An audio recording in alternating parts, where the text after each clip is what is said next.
નમસ્કાર મિત્રો, મારું નામ રોહન છે. હું એક સામાન્ય રિક્ષા ડ્રાઈવર છું. ગ્રેજ્યુએશન સુધી ભણ્યો છું, પણ ગામમાં નોકરીની તકો નહોતી. મોટા સપના લઈને શહેરમાં આવ્યો. શરૂઆતમાં 2-3 જગ્યાએ નોકરી કરી જોઈ, પણ ઓછો પગાર, વધુ કામ, બોસનું તાણ, અપમાન અને સતત માનસિક તણાવ બધું સહન ન થયું. આખરે મન તૂટી ગયું અને મેં રિક્ષા ભાડે લીધી. રોજ માલિકને ફિક્સ ભાડું આપવાનું, બાકીના પૈસાથી જેમ તેમ જીવન ચલાવવાનું. માતા પિતા હજુ ગામમાં જ છે. શહેરમાં મારું પોતાનું કોઈ ઘર નથી. એક નાનકડા ભાડાના રૂમમાં એકલો રહું છું. લગ્નનો વિચાર તો ઘણા સમય પહેલા જ મનમાંથી કાઢી નાખ્યો હતો. ઘરની આર્થિક સ્થિતિ નબળી, પોતાની કોઈ સ્થિરતા નહીં. ઉપરથી લોકો સાંભળે કે રિક્ષા ચલાવું છું તો કોણ પોતાની દીકરી આપે. આ બધું વિચારીને લગ્નનો વિચાર કાયમ માટે છોડી દીધો હતો. એક દિવસ સાંજના લગભગ 5:45 વાગ્યા હશે. હું એક આઈટી કંપનીની સામે રિક્ષા લઈને જઈ રહ્યો હતો. ઓફિસ ટાઈમની ભીડ હતી. બધા ઘરે પહોંચવાની ઉતાવળમાં હતા. ત્યારે અચાનક એક યુવતીએ હાથ દેખાડ્યો. મેં રિક્ષા રોકી. તે અંદર બેઠી. ખંભે ઓફિસનું બેગ, સાદા પણ સુઘડ કપડાં અને ચહેરા પર એક અલગ જ સુંદરતા. એટલી સુંદર કે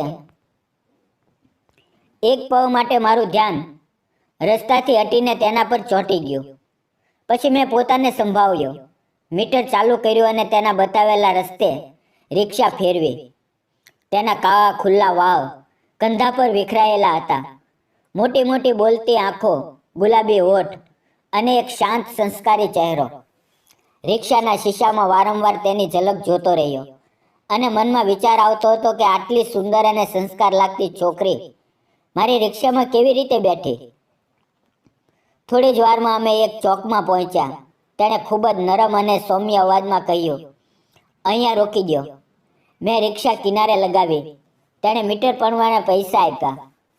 એક પળ માટે મારી તરફ જોયું, પછી હળવી મુસ્કાન આપી અને ચાલી ગઈ. તે જતી રહી તો મારા મનમાં અચાનક એક અજીબ ખાલીપણું ભરાઈ ગયું.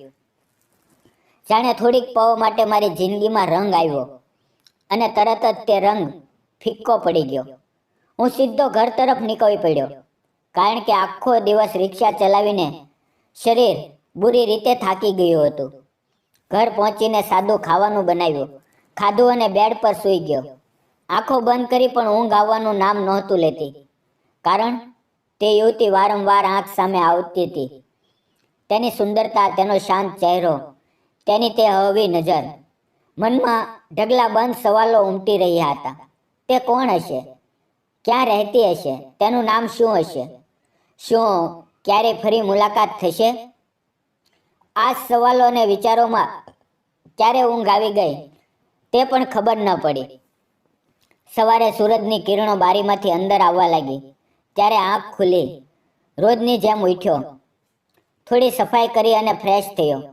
થોડો નાસ્તો કર્યો અને આંગણામાં રિક્ષા સાફ કરવા લાગ્યો. સફાઈ કરતાં કરતાં અચાનક નજર પાછળની સીટ પર પડી. એક બેગ. એક જ પળમાં હું સ્તબ્ધ થઈ ગયો. આ બેગ કોનો હોઈ શકે? અને તરત જ કાલની તે યુવતી મારી આંખ સામે આવીને ઊભી થઈ ગઈ. મનમાં વિચાર આવ્યો કે આ બેગ તો નિશ્ચિત તેનું જ હશે, જે તે ઉતાવળમાં ભૂલી ગઈ હશે. મેં બેગ હાથમાં લીધો અને વિચારવા લાગ્યો કે તેને ખોલવો જોઈએ કે નહીં. મનમાં દ્વંદ્વ શરૂ થયું. ક્યારેક કોઈની વસ્તુને પરવાનગી વગર સ્પર્શ કરવો યોગ્ય નથી લાગતું. ઉત્સુકતા હોવા છતાં મેં બેગ ન ખોલ્યું. સારા કપડાં પહેર્યા અને તરત રિક્ષા લઈને તે આઈટી કંપની સામે પહોંચી ગયો. ત્યાંના સિક્યુરિટી ગાર્ડે બધી વાત શાંતિથી કરી, પણ તેમણે ના સાંભળ્યું અને મને ટાળી દીધો. તેમના વર્તનમાં એવું લાગ્યું કે જાણે હું કોઈ ગુનો કરી રહ્યો છું. મને ખૂબ દુઃખ થયું, પણ હું હાર્યો નહીં. કંપનીની બહાર એક બાજુ ઊભો રહીને રાહ જોવા લાગ્યો. સમય ખૂબ ધીમે ધીમે વીતી રહ્યો હતો. બપોર થઈ ગઈ. પેટમાં ભૂખ તીવ્ર થવા લાગી, પણ તે યુવતીને બેગ પરત આપવાનો વિચાર એક પળ માટે પણ મનમાં ડગ્યો નહીં. સાંજના 5:30 વાગ્યા. મનમાં નિરાશાની છાયા ઘેરાઈ રહી હતી. હવે લાગવા લાગ્યું કે હવે તેની સાથે મુલાકાત નહીં થાય. ઉદાસ મનથી ઊભા થઈને જવાની તૈયારી કરી રહ્યો હતો ત્યાં અચાનક તે જ યુવતી કંપનીમાંથી બહાર નીકળતી દેખાય. એ પવે મારા મનમાં જે ખુશી ઉમટી તે શબ્દોમાં બતાવી શકાય નહીં. તેણે મને જોયો અને એક પવની પણ રાહ ન લઈ દોડીને મારી પાસે આવી. તેના ચહેરા પર સ્પષ્ટ ગભરાટ હતો. આંખોમાં ડરની પડછાયા દેખાતી હતી અને તે ડરની પાર એક હળવી આશાની ચમક પણ દેખાતી હતી. પાસે આવીને કાપતા અવાજે પૂછ્યું, તમને મારી બેગ મળી? આ સવાલ સાંભળતા જ વિચાર કર્યા વગર મેં બેગ તેના હાથમાં મૂકી દીધી. બેગ હાથમાં આવતા જ જાણે તેની જાનમાં જાન આવી ગઈ. તેની આંખોમાંથી 2-3 આંસુ આપમેળે સરી પડ્યા. તે આંસુ દુઃખના નહોતા પણ રાહતના, ખુશી અને સુકૂનના હતા. ભાવુક થઈને તેણે કહ્યું, સાચું કહું તો કાલે મને ઠીક ઊંઘ પણ નથી આવી. મારો બેગ ક્યાં ખોવાઈ ગયો, કેવી રીતે ખોવાઈ ગયો એ વિચારીને મારું દિમાગ ફરી ગયું હતું. મને લાગતું હતું કે ક્યાંક રસ્તામાં જ પડી ગયું હશે કે કોઈએ ઉપાડી લીધો હશે.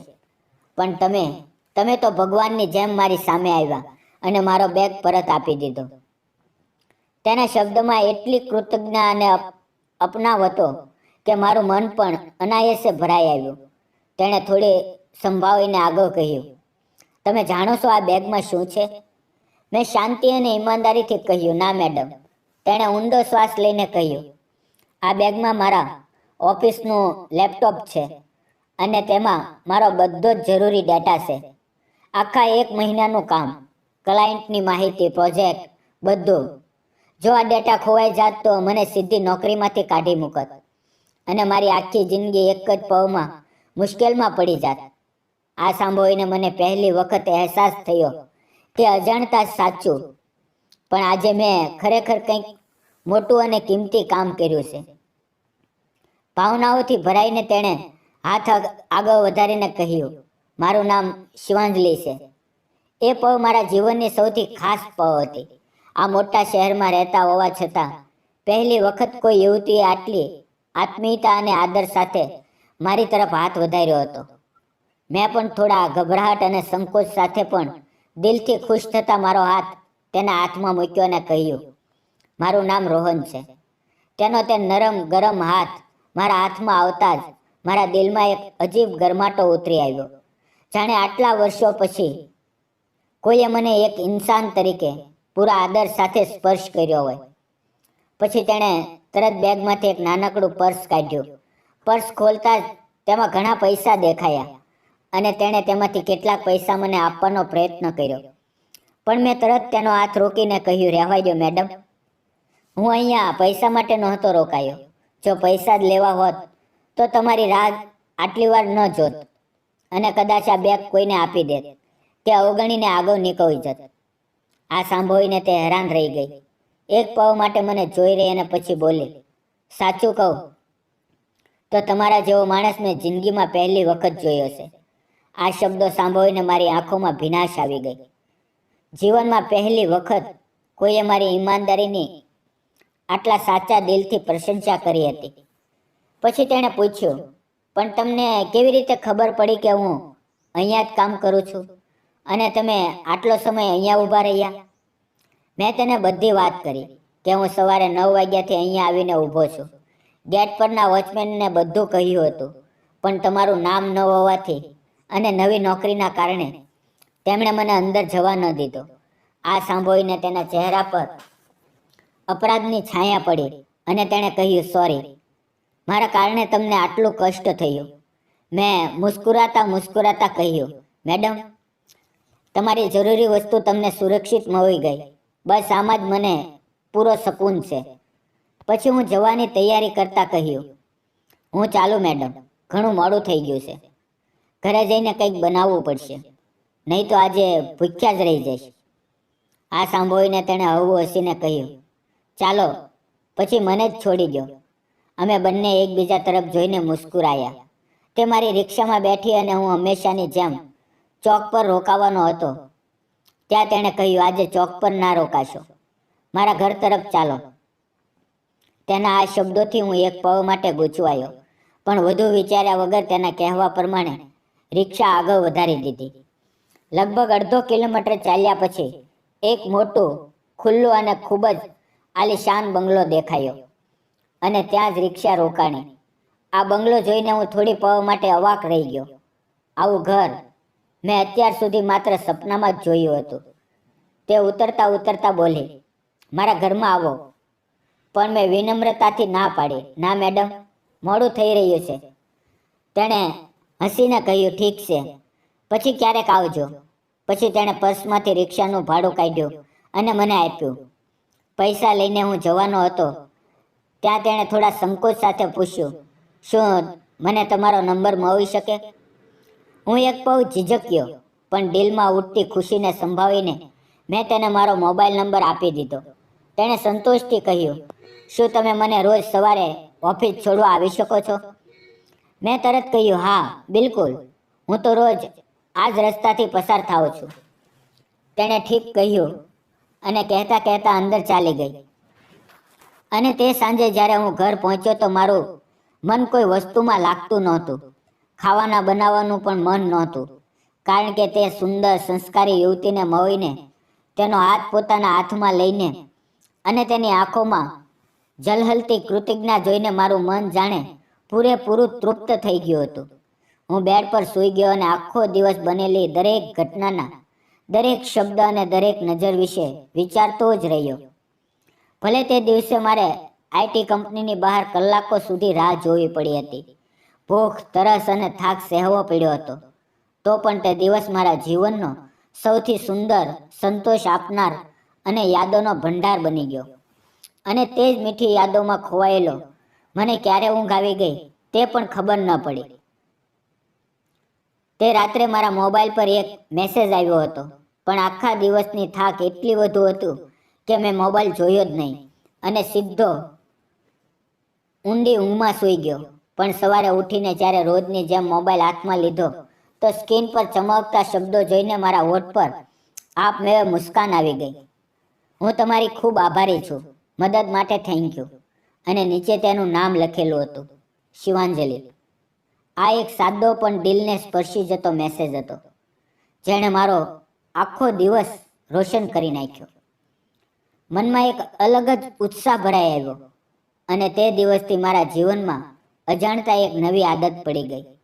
રોજ સાંજે નક્કી સમયે, તેની ઓફિસની છુટ્ટીના સમયે, હું જાણી જોઈને તે આઈટી કંપનીની સામે રિક્ષા લઈને ઊભો રહેવા લાગ્યો. તે રોજ આવતી, રિક્ષામાં બેસતી, હળવું સ્મિત આપતી. ક્યારેક બે શબ્દો બોલતી તો ક્યારેક ચૂપચાપ બેસી રહેતી. હું તેને તેના ઘરે છોડી આવતો. તે હંમેશાની જેમ ભાડું આપતી અને હું તે સ્વીકારી લેતો. ધીમે ધીમે અમારી વાતચીત વધવા લાગી. ઓળખાણ ગાઢ બનવા લાગી. અને આ ઓળખાણ ક્યારે અપનાવમાં બદલાઈ ગઈ તે મને પણ ખબર ન પડી. એક દિવસ રિક્ષામાં જતા જતા તેણે ખૂબ જ સહજ અને સાદા લહેજામાં પૂછ્યું, તમારા ઘરમાં કોણ કોણ રહે છે? તમે ક્યાં રહો છો?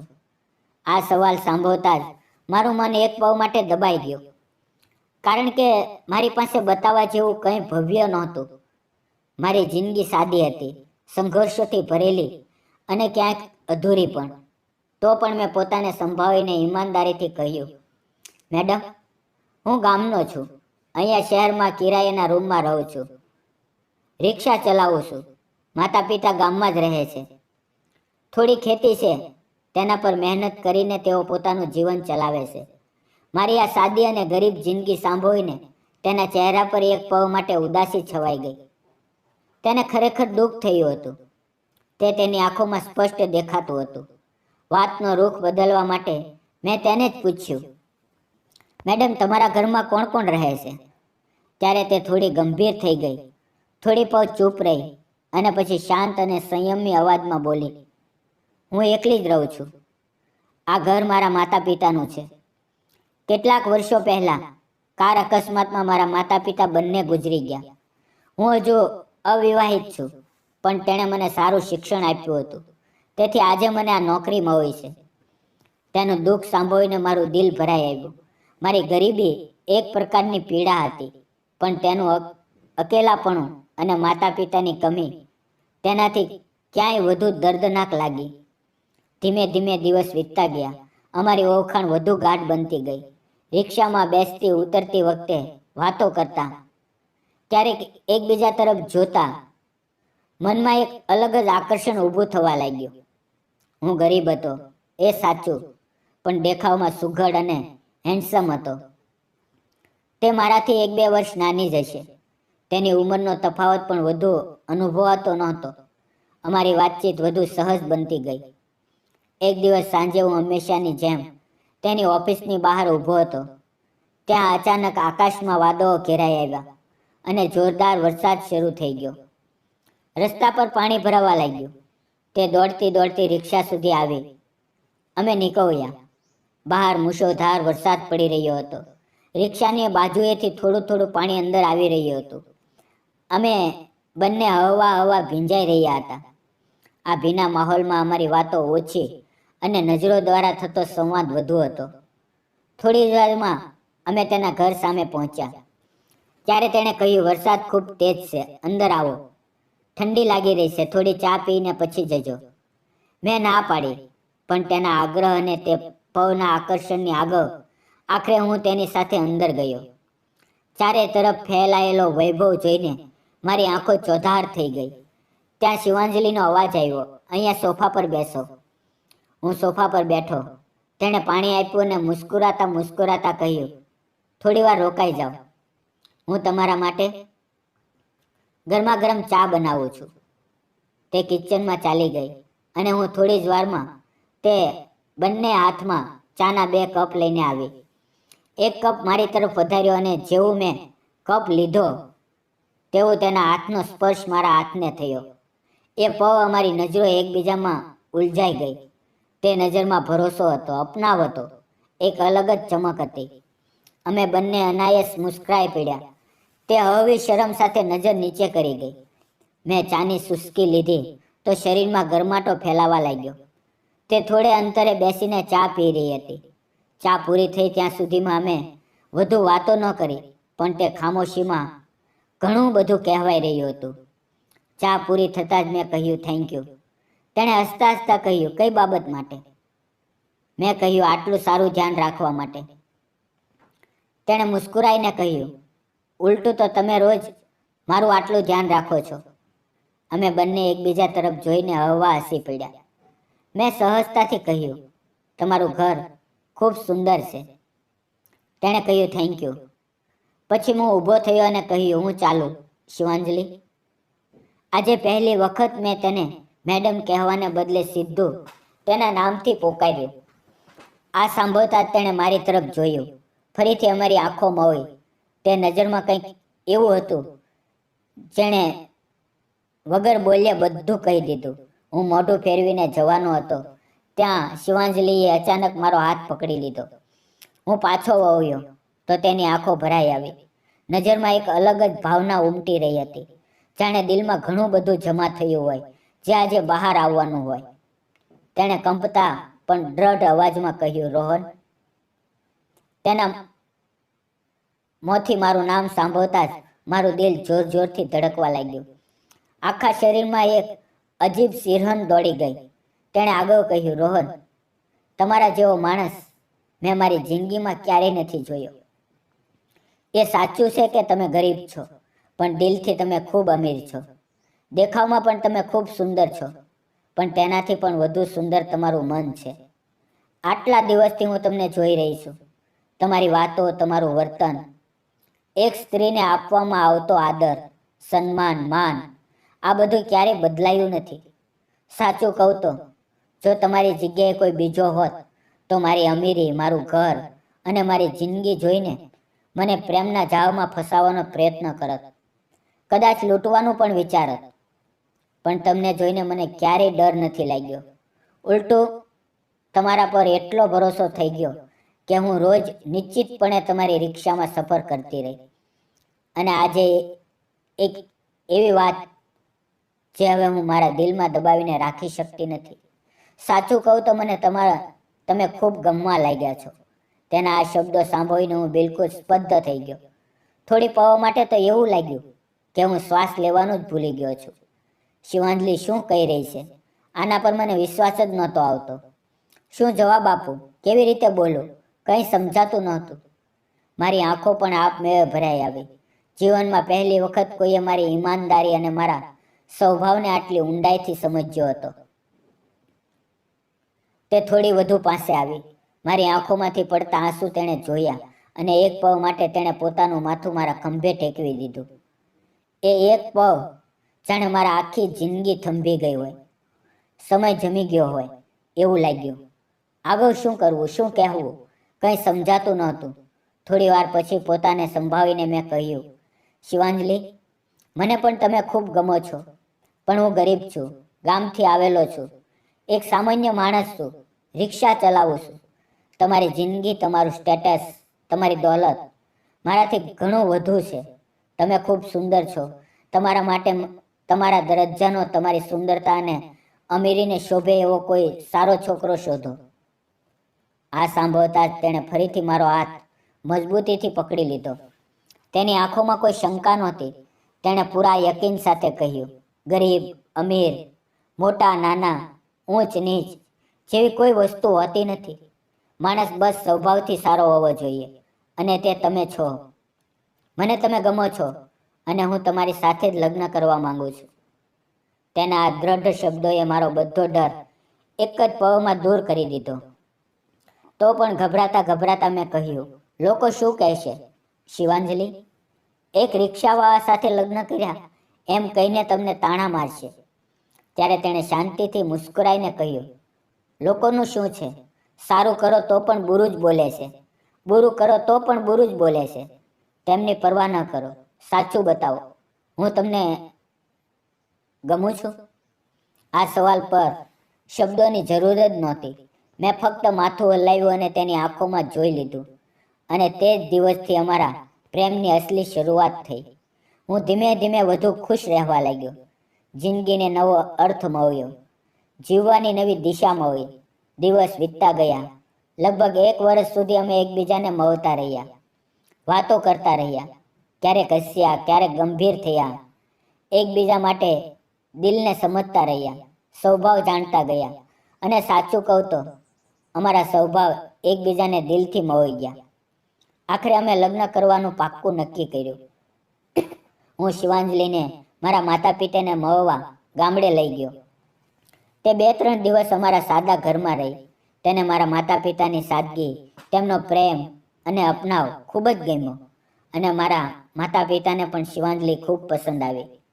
તેમને તો વિશ્વાસ જ નહોતો આવતો કે મારા જેવા ગરીબ રિક્ષા ચલાવનાર છોકરાની જિંદગીમાં આટલી સુંદર, સંસ્કારી અને અમીર છોકરી આવી શકે છે. પણ એ સાચું થયું.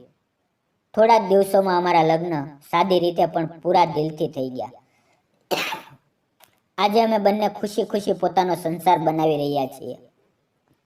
હું મારા માતા પિતાને શહેરમાં અમારી સાથે રહેવાનું કહું છું, પણ તેમને ગામની ખેતી, માટીની સુગંધ અને ખુલ્લું આકાશ વધુ ગમે છે. તેથી જ્યારે પણ સમય મળે છે, હું અને શિવાંજલિ ગામડે જઈને તેમની સાથે કેટલાક દિવસ ખુશીથી વિતાવીએ છીએ અને પછી શહેરમાં પાછા આવીએ છીએ. શિવાંજલિ મને ઘણી વખત પ્યારથી કહે છે, હવે તમે રિક્ષા ચલાવવાનું બંધ કરો ને. હું હસીને તેને કહું છું, ના, આ જ રિક્ષાને કારણે મને અને તને મુલાકાત થઈ. આ જ રિક્ષા મારી જિંદગીની સૌથી ખૂબસૂરત યાદ છે. પૈસા કેટલા પણ મળે, પણ આ પ્રેમ, આ ભરોસો અને આ યાદ હું જીવનભર સંભાળીને રાખવા માંગુ છું. આ કહેતા જ અમારી બંનેની આંખોમાં આંસુ આવી જાય છે.